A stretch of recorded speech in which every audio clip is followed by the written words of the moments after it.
Author's note: this video is my review of Kong Skull Island, based on King Kong by Marion C. Cooper and Edgar Wallace, directed by Jordan Vogt-Roberts, published by Warner Brothers, Legendary Pictures, and Tencent Pictures, starring Tom Hiddleston, Samuel L. Jackson, John Goodman, Brie Larson, Jing Tian, Corey Hawkins, Jason Mitchell, and John C. Reilly, with Terry Notary as King Kong, rated PG-13.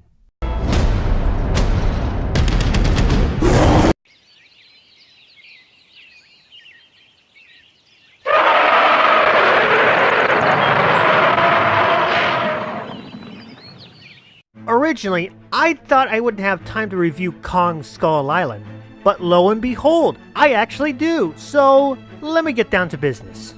Set before the events of Godzilla 2014, which was my first movie review back in May 2014, an expedition is set to explore the dangerous Skull Island. Unknown to all but one, the island is filled with dangerous kaiju, and one vengeful Kong. Personally, I thought the earlier parts of the film were rather boring. It felt like there was barely any conflict at all. It was when trouble started that we see their attitudes take a turn for the worse, and just seeing them freak out in a land full of monsters helped keep it rather interesting.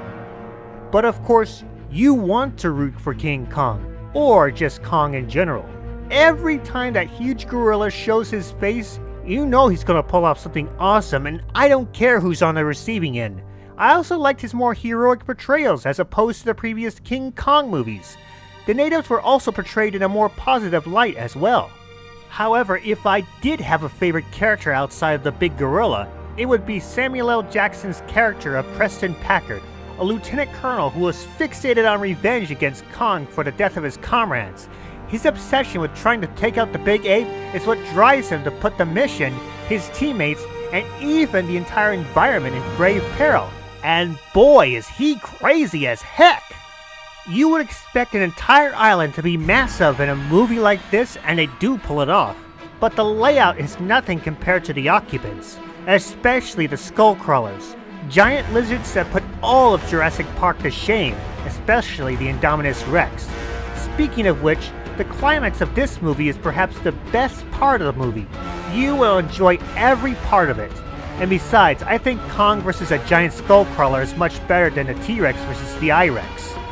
Sure, I don't like this movie more than Peter Jackson's take on King Kong, but Kong Skull Island is an alright film that's only brought down by the earlier parts of the film.